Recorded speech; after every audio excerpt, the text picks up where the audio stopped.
Welcome to my YouTube channel. आज हम cover करने जा रहे हैं कोल्हान यूनिवर्सिटी का कॉमर्स सब्जेक्ट का, जिसका नाम है फाइनेंशियल लिटरेसी।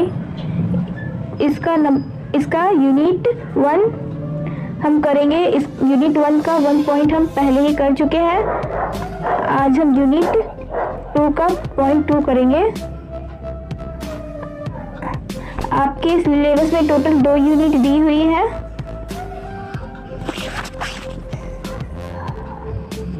हमने यूनिट 1 पहले कर लिया, अब हम यूनिट 2 करेंगे। चलिए शुरू करते हैं और देखते हैं कि फाइनेंशियल इंस्टीट्यूशन क्या होता है।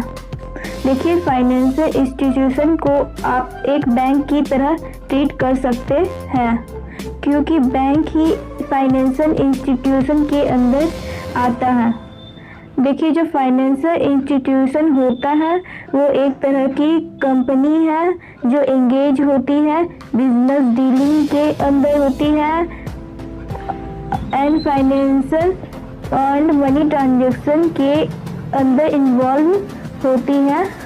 जैसे कि मान लीजिए डिपॉजिट हो गया, लोन हो गया, इन्वेस्टमेंट हो गया या करेंसी एक्सचेंज हो गया। जो फाइनेंशियल इंस्टीट्यूशन होता है वो एक मध्यस्थ का बिचौलिए का कार्य करता है। ठीक है, और कैसे बिचौलिए का कार्य करता है? हम बैंक के पास गए, हम बैंक में जाके अपने पैसे जमा किए, उन्होंने आपके पैसे को सेव कर लिया, यानी कि वो एक बिटवीन है, बीच में है कि वो आपके पैसे को सेव कर रही है, एक मध्यस्थ के रूप में कार्य कर रही है। ठीक है, तो जो आपका फाइनेंशियल इंस्टीट्यूशन होता है वो प्रोवाइड करता है सर्विस को, कस्टमर को सर्विस प्रोवाइड करता है, जिसमें क्या क्या शामिल है? सेवर्स हो गया या इन्वेस्टर हो गया। देखिए, यहाँ पर जो फाइनेंशियल इंस्टीट्यूशन होता है एज ए सेवर भी काम करता है, एज ए इन्वेस्टर भी काम कर रहे हैं। जहाँ पे हमें इन्वेस्ट करना चाहिए वहाँ इन्वेस्ट कर रहे, जो पब्लिक का पैसा है वो सेव भी कर रहे हैं। ठीक है, वहीं पे जो आपके कंज्यूमर हो रहे हैं, हम जैसे लोग हैं जो बैंक में जाके पैसे सेव करते हैं और हमें इन्वेस्ट भी करना हो तो तुरंत नए नए तरह की पॉलिसी में इन्वेस्ट भी कर देते हैं। ठीक है, तो जी ये ऑर्गेनाइजेशन होते हैं, उसके अंदर क्या क्या शामिल होते हैं? इसके अंदर बैंक शामिल होते हैं, इसके अंदर इंश्योरेंस कंपनियां शामिल होती है, इसके अंदर पोस्ट ऑफिस भी शामिल होता है। अब आगे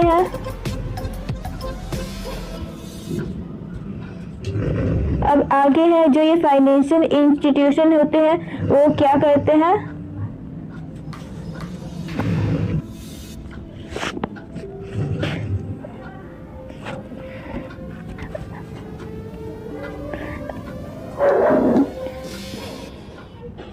जो फाइनेंशियल इंस्टीट्यूशन होता है वो क्या काम करता है? वो डिपॉजिट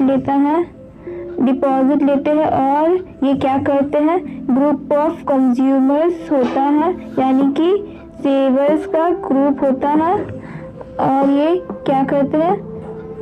ये कस्टमर से पैसे ले लेते हैं, एज ए सेवर्स हो गए, और यही पैसा अगर किसी निजी इंसान को दे दिया जाए तो ये बोरोज भी बन जाते हैं।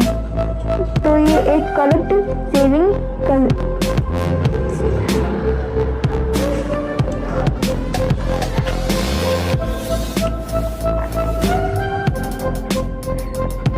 अगर यही पैसा किसी निजी इंसान को दे दिया जाए तो ये बोरोज भी बन जाते हैं।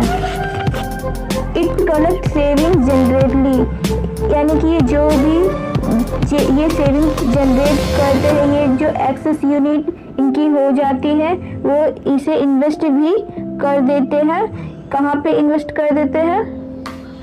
प्रोडक्टिव एक्टिविटीज में ये जाके इन्वेस्ट कर देते हैं, जिससे इनको क्या हो जाता है, हाईली रिटर्न रेट मिलता है। इससे इन्हें बैंक को भी फायदा मिलता है और जो इन्वेस्ट करते हैं उनको भी फायदा होता है।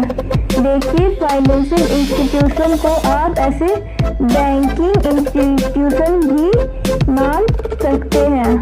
तो आप जनरल भाषा में जो आपकी समझ में आती है वहाँ पे ये सारी बातें अप्लाई होते हैं कि बैंक क्या कार्य करते हैं, बैंक बिचौलिए क्या कार्य करते हैं।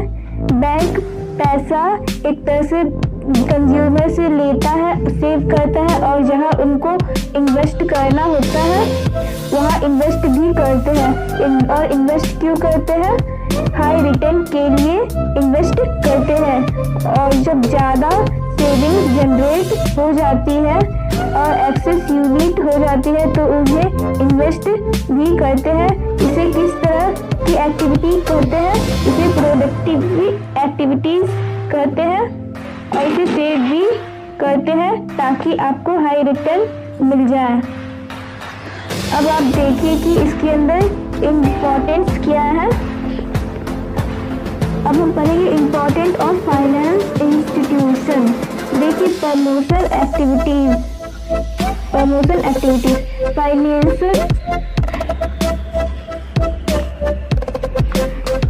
फाइनेंशियल जो इंस्टीट्यूशन है उनमें प्रमोशन एक्टिविटीज करेगी ताकि जो नए इनोवेशन आते हैं वो लोगों तक पहुंच सके, जो न्यू है और जो टेक्निकली स्किल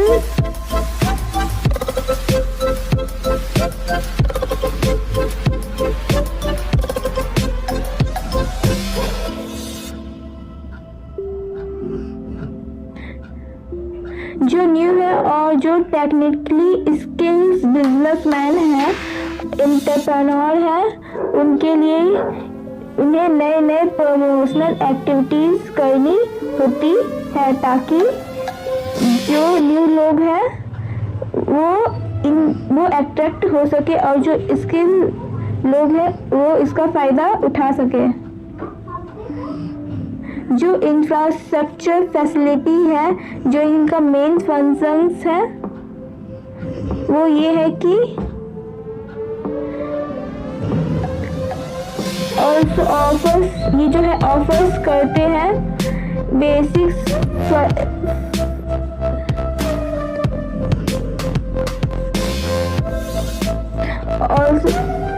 ऑल्सो ऑफर्स, ये जो ऑफर्स करते हैं बेसिक फैसिलिटीज को जो जरूरी है, आकर्षक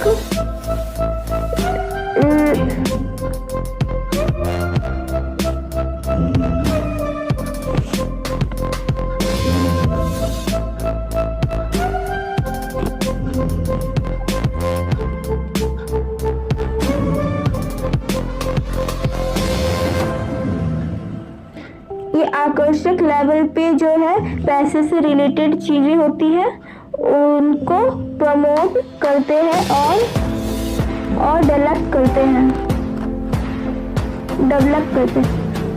देखिए, बैलेंस द प्लेट में क्या आएगा वो हम जानेंगे। देखिए,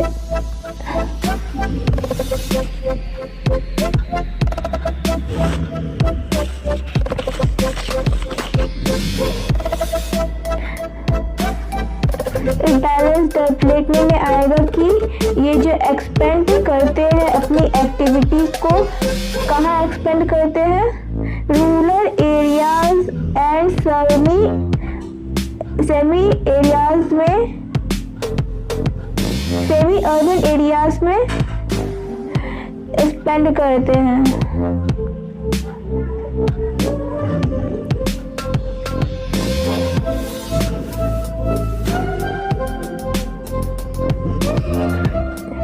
एरियाज में अपने एक्टिविटीज को इनहेंस कर लेते हैं। और जो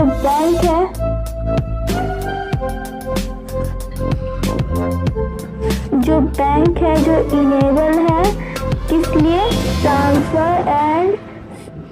ट्रांसफर ऑफ सरप्लस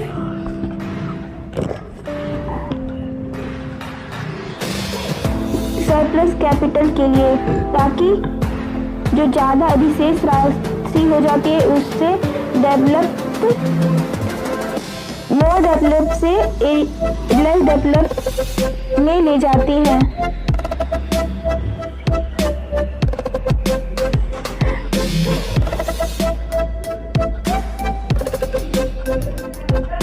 जो एक्सेस अधिशेष राशि हो जाती है उसे मोर डेवलप से लेस डेवलप की ओर ले जाती है, ताकि उससे जो सरप्लस आती है उससे जो ज़्यादा राशि होती है उसे लेस डेवलप एरिया में ले जाकर लगा देती है।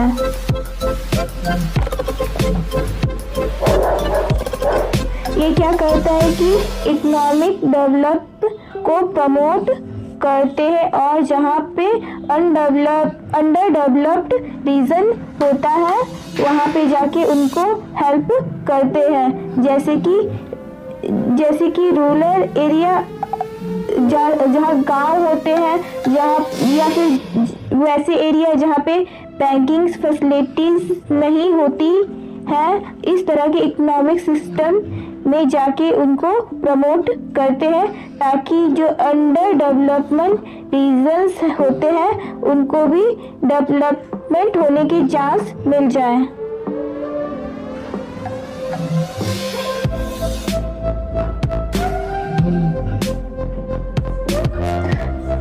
अब देखिए कि एम्प्लॉयमेंट जनरेशन क्या होता है।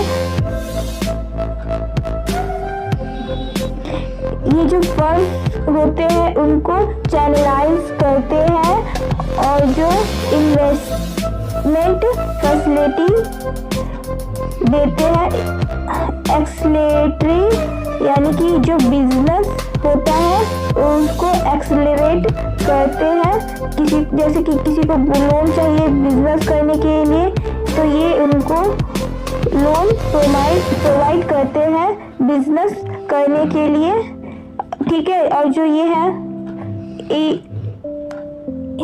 जो जनरल एम्प्लॉयमेंट होते हैं उसे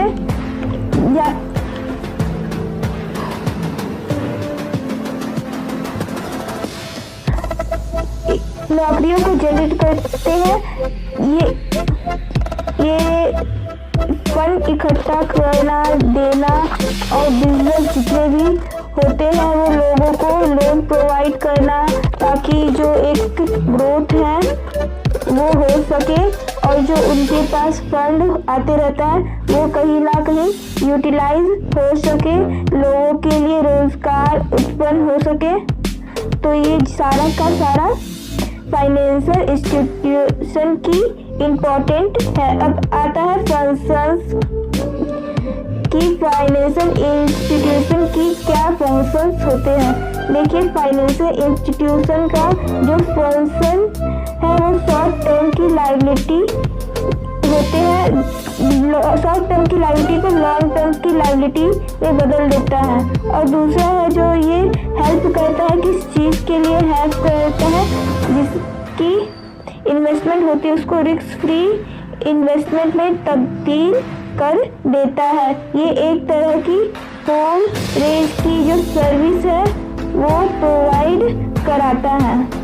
देखिए फाइनेंशियल इंस्टीट्यूशन जो होता है वो कंट्रोल करता है मनी को, यानी कि जो ज़्यादा सेव करेगा तो भी दिक्कत है, तो ये कंट्रोल यानी कि जैसे बैंक में पैसा आता है तो वो ऑलरेडी कंट्रोल हो जाता है, जो गवर्नमेंट के अंदर निगरानी में रहता है, जो ये एक तरह से पता रहता है कि आपके पास जो मनी है वो किस लेवल पे इन्वेस्ट हो रही है, किस लेवल पे सेव हो रही है। तो जो फाइनेंशियल इंस्टीट्यूशन होते हैं वो पेंशन फंड की भी योजनाएं होती है, उनमें भी ज़्यादा हेल्प करती है, लोगों को असिस्ट करते हैं किस चीज़ के लिए, ताकि वो अपनी रिटायरमेंट के प्लान है उसके थ्रू जो फायदा है वो उठा सके।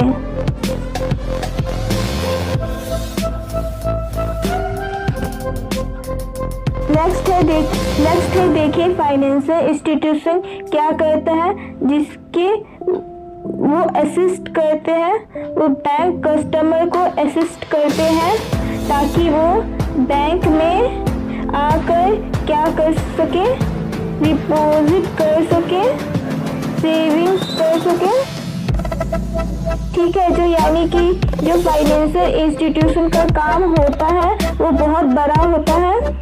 वो आपके रिटायरमेंट के प्लान भी बताता है, आपकी सेविंग्स भी आदत डालती है के भी बताता है आपको, और भी ज़्यादा जैसे पॉलिसी होती है, इंश्योरेंस कंपनी की पॉलिसीज होती है वो बताता है।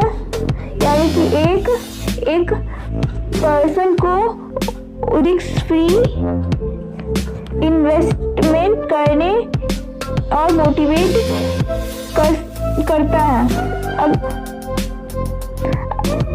अगला जो मेन ऑब्जेक्टिव है वो फाइनेंशियल इंस्टीट्यूशन का क्या होता है, उसकी वो एक सेव स्टेबिलिटी लाना, इकोनॉमिक में एक सेव स्टेबिलिटी लाना।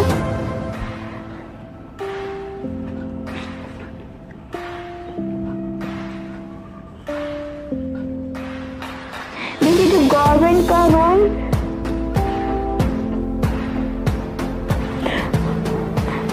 जो हमेशा बैंकों में सबसे ऊपर रहता है, सबसे कंट्रोलिंग रहता है।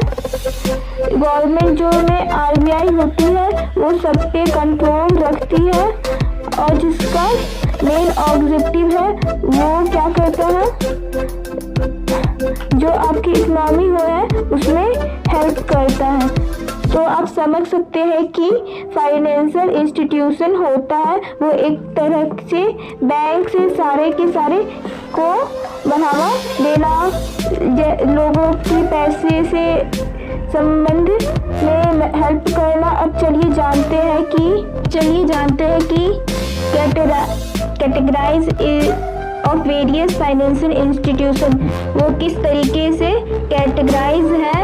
यानी कि फाइनेंशियल इंस्टीट्यूशन को दो तरीके से डिवाइड किया गया है, एक बैंकिंग इंस्टीट्यूशन और एक नॉन बैंकिंग इंस्टीट्यूशन। बैंकिंग में आता है सेंट्रल बैंक और नॉन बैंकिंग में आता है इंश्योरेंस कंपनीज।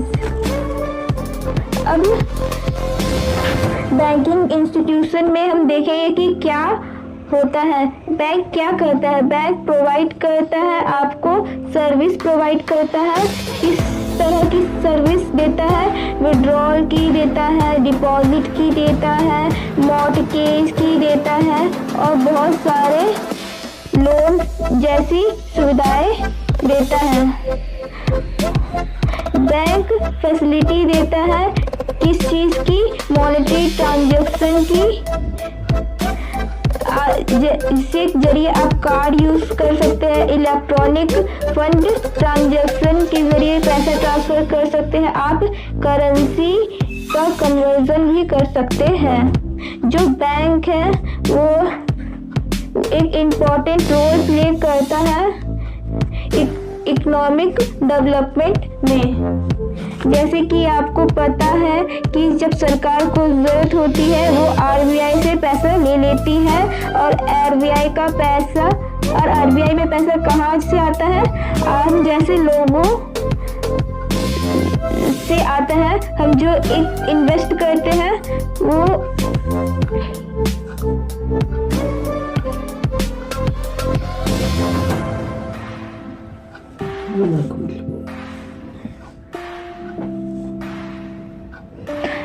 हम जैसे लोगों जो इन्वेस्ट करते हैं, सेविंग करते हैं, वो एक मनी का एक पूरा का पूरा ग्रो बनता है। तो जो कह सकते हैं कि उनके पास जमा पूंजी हो जाती है जो वो डेवलपमेंट में काम आती है। तो जो बैंक है अलग अलग प्रोजेक्ट में मनी को इन्वेस्ट करते हैं। अब देखिए बैंक का जो क्या क्या इम्पोर्टेंट होता है, बैंक का इम्पोर्टेंट है इंकरेज करना, पैसा सेव करने के लिए इंकरेज करना, उनको फैसिलिटी देता है पैसा को इधर उधर ट्रांसफर करने के लिए। और वो क्या करता है, वो फाइनेंस करता है, किसी भी बिजनेसमैन को पैसे दे दिए, कॉमर्स में पैसे दे दिए, इंडस्ट्री में पैसा दे दिए, एग्रीकल्चर में मदद कर दिए।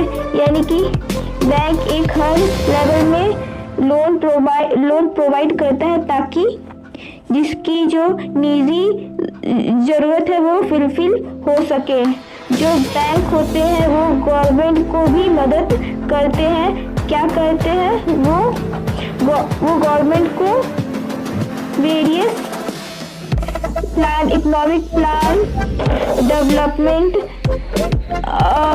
में मदद करते हैं। उनसे क्या खरीद लेते हैं, उससे परचेज करते हैं। गवर्नमेंट बॉन्ड को, सर्टिफिकेट एंड डिवेंचर को परचेज करते हैं। यानी कि जो बैंक है उनका जो रोल है बहुत ज़्यादा हमारे देश की इकोनॉमी में है। अब देखिए सबसे पहले हमारी बात आती है सेंट्रल बैंक की। सेंट्रल बैंक में यहाँ आरबीआई को ही समझ लीजिए, क्योंकि ये है हमारे देश की सेंट्रल बैंक है। ये रिजर्व बैंक ऑफ इंडिया है। इसको सारे बैंकों का पिता कहते हैं, यानी कि इनके नज़र सारे के सारे बैंकों पर होती है। ये जो रिस्पॉन्सिबल होते हैं वो क्या करते हैं, हमारे देश की मनी करेंसी को मैनेज करती है। यानी कि इनको सारी देश की मनी को मैनेज करने की जिम्मेदारी होती है। और ये पर्याप्त मात्रा में क्या करते हैं, नोट्स की सप्लाई करते हैं जनरल तरीके से। वो एक आरबीआई है, एक तरफ से क्या करता है, इम्प्लीमेंट करता है मॉनेटरी पॉलिसी को, पैसे संबंधित पॉलिसी को उनको इम्प्लीमेंट करता है। ठीक है, यानी कि आरबीआई क्या है, आरबीआई सारे बैंकों का पिता है। और ये जो कहेगा वो बाकी सारे बैंकों को मानना पड़ेगा। ये क्या काम करते हैं, अब हम जानेंगे कि ये क्या काम करते हैं, इसके क्या फंक्शंस हैं। यानी कि ये रेगुलेट्स करता है सप्लाई ऑफ इंडियन रुपीस को। ये इंडियन रुपीस को सप्लाई करता है। इट ऑल्सो लुक आफ्टर, ये देखता है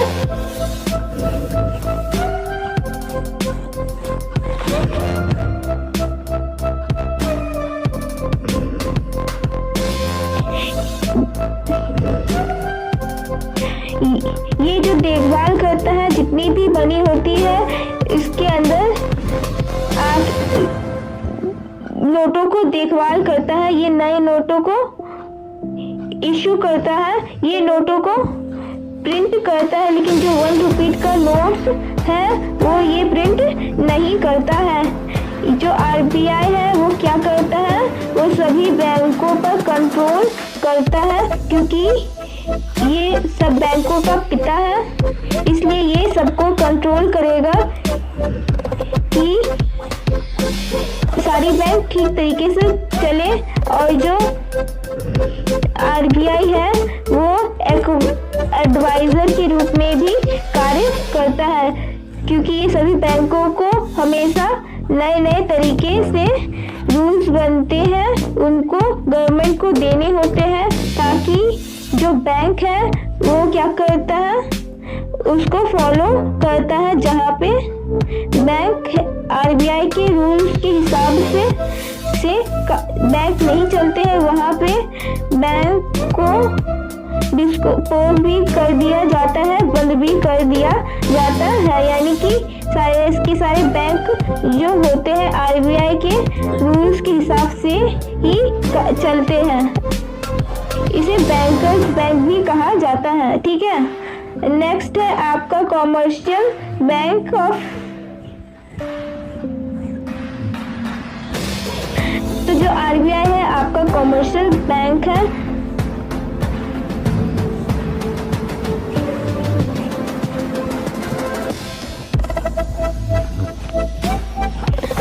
आरबीआई जो आपका है वो कॉमर्शियल बैंक है, ठीक है।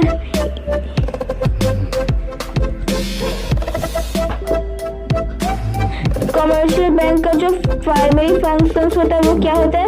वो मनी डिपॉजिट करना, लोन देना। ये किस किस तरीके से होते हैं? पब्लिक सेक्टर और कॉर्पोरेट लेवल पे भी होते हैं। यानी कि जो कॉमर्शियल बैंक होते हैं उनका मेन फंक्शंस होता है डिपॉजिट लेना और लोन ग्रांट करना, ठीक है। कमर्शियल बैंक जो होते हैं वो दो तरीके से क्लासिफाई हो रखे हैं। यानी कि एक होता है प्राइवेट बैंक हो गया, एक फॉरेन बैंक हो गया और एक रीजनल रूरल बैंक हो गया। ये आपके दूसरे कॉर्पोरेटिव बैंक होते हैं, वो दो तरीकों से डिवाइड होते हैं, एक अर्बन बैंक और रूरल बैंक। अब देखिए कमर्शियल बैंक की जो है वो 3 टाइप्स के होते हैं। ये सारा हम कमर्शियल बैंक के बारे में ही पढ़ रहे हैं।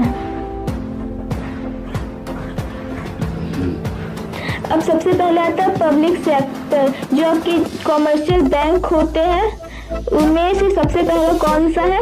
Public sector. देखिए ये जो है आरबीआई के अंडर आता है। ये आरबीआई के अंडर तो सारे के सारे बैंक आता है।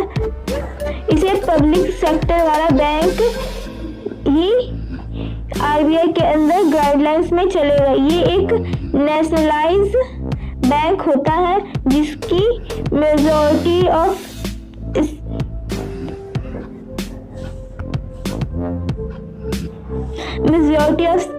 ज़्यादा जो हिस्सेदारी होती है वो गवर्नमेंट की होती है, वो गवर्नमेंट के थ्रू ही चलाता है। नेशनलाइज होता है जो आपका एसबीआई है या जो पंजाब नेशनल बैंक है, ये आपके पब्लिक सेक्टर के बैंक माने जा सकते हैं बड़े लेवल के, ठीक है। अब अगला है प्राइवेट सेक्टर।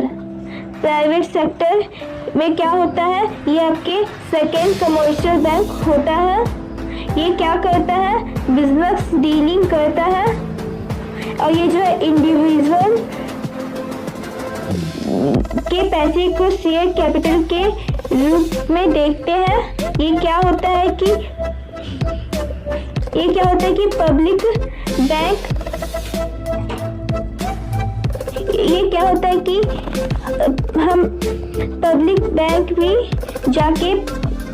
बैंक में भी जाके इंसान पैसे जमा करता है और प्राइवेट बैंक में भी जाके पैसे जमा करता है। तो डीलिंग सेम है, डीलिंग कुछ अलग नहीं है, बस कुछ फर्क आ जाता है कि गवर्नमेंट का कितना रोल हो और प्राइवेट सेक्टर में गवर्नमेंट का उतना रोल नहीं रहता। प्राइवेट बैंक जो होते हैं वो रजिस्टर होते हैं लिमिटेड लायबिलिटीज के साथ। इनकी कुछ लिमिटेड लायबिलिटीज होती है जो उनको फॉलो करनी होती है। आरबीआई के रूल हर जगह मैंडेटरी होती है, हर तरह के बैंकों पर अप्लाई होती है। जैसे प्राइवेट सेक्टर के जो एग्जाम्पल है वो आईसीआई हो गया, एचडीएफसी बैंक हो गया। और अब हम जानेंगे फॉरेन बैंक्स के बारे में। जो फॉरेन बैंक को चलाया जाता है, मैनेज किया जाता है, फॉरेन प्रमोटर के द्वारा मैनेज किया जाता है। इनके जो हेडक्वार्टर होते हैं वो एक अलग उस देश में होता है, लेकिन वो कहीं भी ऑपरेट हो सकता है, डिफरेंट कंट्री में ऑपरेट हो सकता है। जैसे कि HSBC हो गया, स्टैंडर्ड चार्टर्ड बैंक हो गया, यानी कि फॉरेन बैंक होता है उसका जो हेडक्वार्टर होता है उनकी कंट्री में होता है, लेकिन ये ऑपरेट किसी भी कंट्री में जाके कर सकते हैं।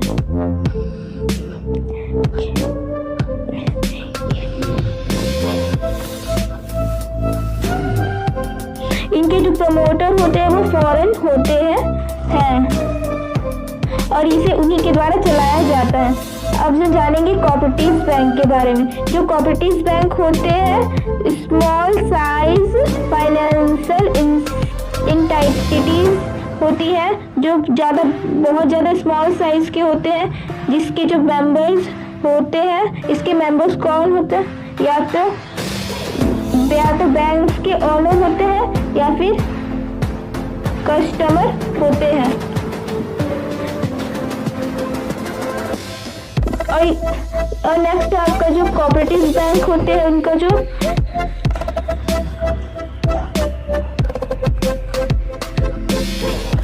कोऑपरेटिव बैंक जो होते हैं उनकी जो नींव होती है, जो बनते हैं वो किस तरीके से बनते हैं, कलेक्टेड फंड्स के थ्रू बनते हैं, शेयर एक्सेप्शंस डिपॉजिट या ग्रांटिंग लोन्स। ठीक है, ये इसके थ्रू इसकी नींव रखी जाती है, ये इस तरीके से बनाए जाते हैं।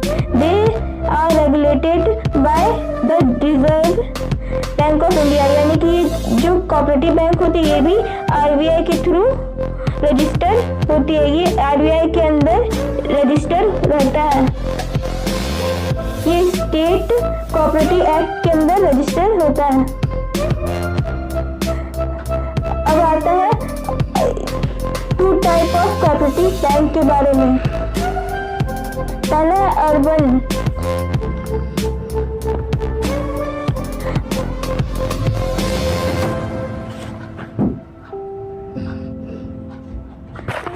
अर्बन बैंक्स क्या होता है, ये आपके स्मॉल बिजनेस में हेल्प करता है। स्मॉल जो छोटे छोटे बिजनेस होते हैं उसको फाइनेंस करता है। देखिए दोनों में जो आपका यूसीबी जो आपके बैंक है, कमर्शियल बैंक है, इनके अंदर मेन डिफरेंस है ओनरशिप का। नेक्स्ट है आपका रूरल बैंक। रूरल बैंक जो होता है ये एग्रीकल्चर में लोन प्रोवाइड करते हैं, उनको ये आज़ादी होती है कि ये अपने बैंक के आगे बैंक का जो वर्ड है वो लगा सके, उनको ये रूल एडमिट किया गया है, ये जो आज़ादी दी गई है कि बैंक वर्ड यूज कर सकते हैं। ये लोन किस लिए देते हैं, एग्रीकल्चर लोन देते हैं। ये दो तरह के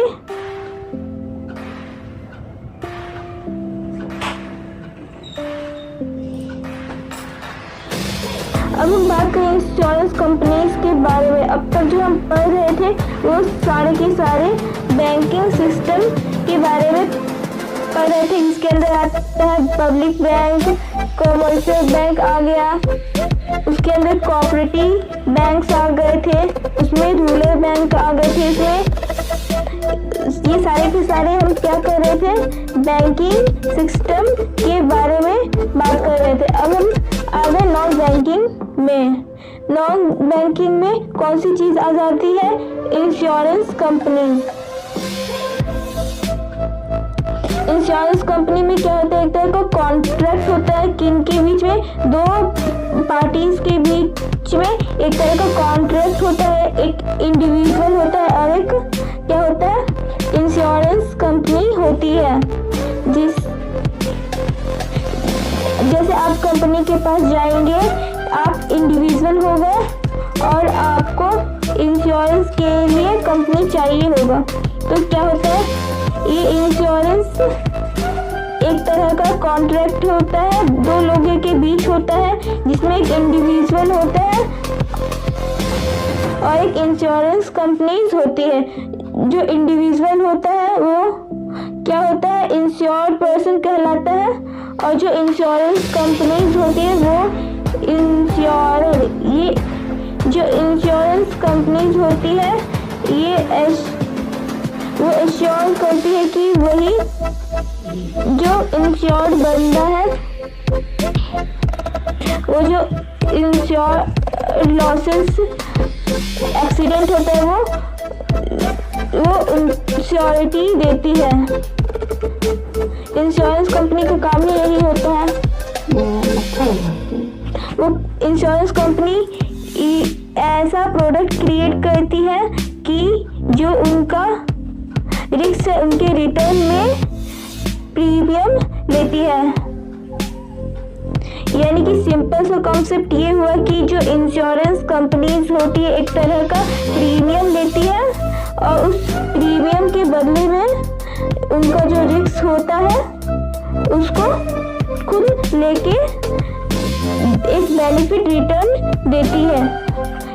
जैसे कि आपको पता है ये लोग किसी भी चीज में इंश्योरेंस ले लेते हैं, जैसे वो भी अगर टूट जाए खो जाए और वो उनके इंश्योरेंस के टाइम पे प्रीमियम देता है, पैसा देता है, जो उनके रिटर्न है उनका लॉस है वो कवर हो जाए।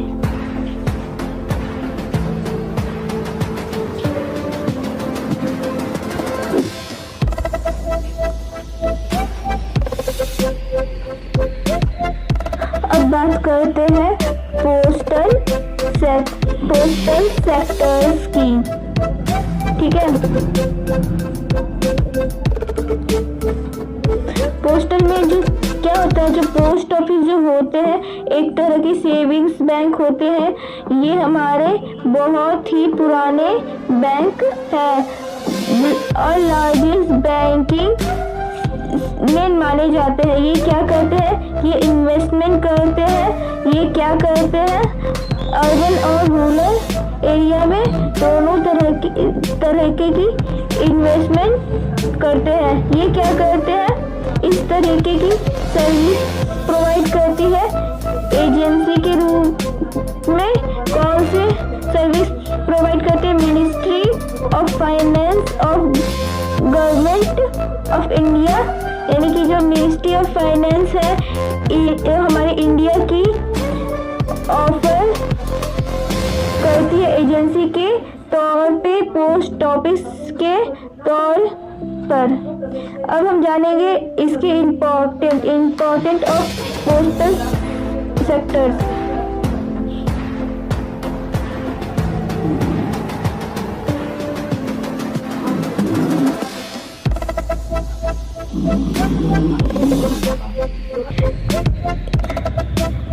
Investment of scope. यहाँ पर जो आप देखेंगे इंडियन पोस्टल सर्विसेज है वो क्या करती है, बहुत सारे इन्वेस्टमेंट अपॉर्चुनिटी आपको देती है, जैसे कि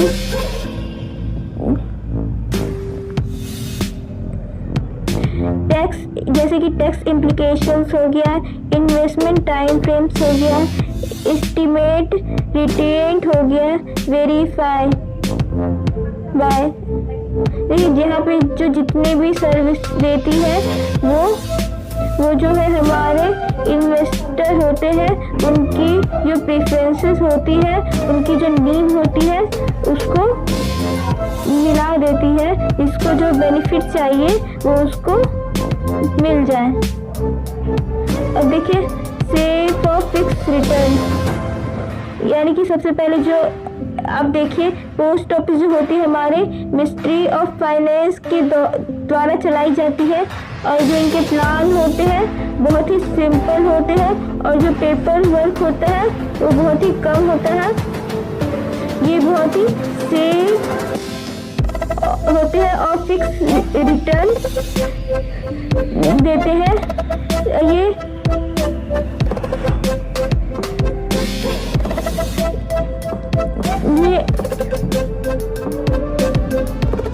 ये फिक्स रेट रिटर्न इसलिए देता है,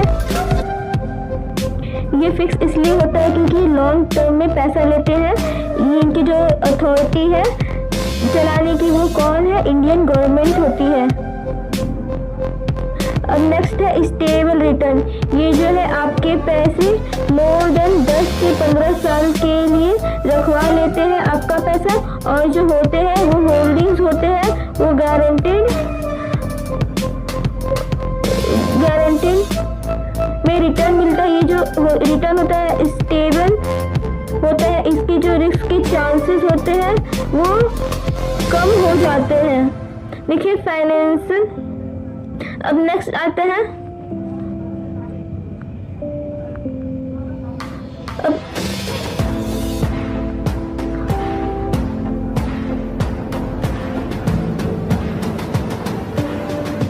स्टेबल रिटर्न्स में रिस्क के चांसेस बहुत कम होते हैं।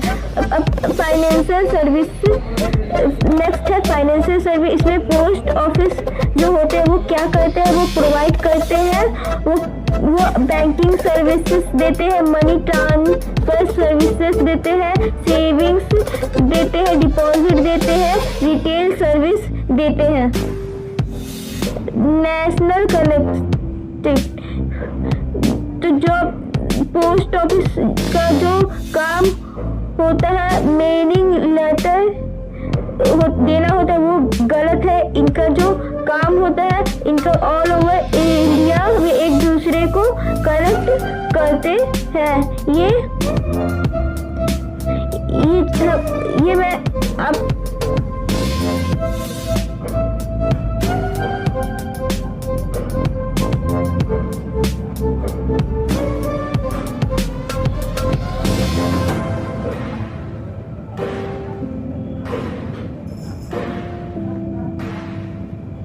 अब मैं आपको बता दूं, जो पोस्टल सेक्टर जो शुरू हुए थे वो इसलिए शुरू हुए थे ताकि पैसे से रिलेटेड इनकी जो कनेक्टिविटी थी वो घर घर थी।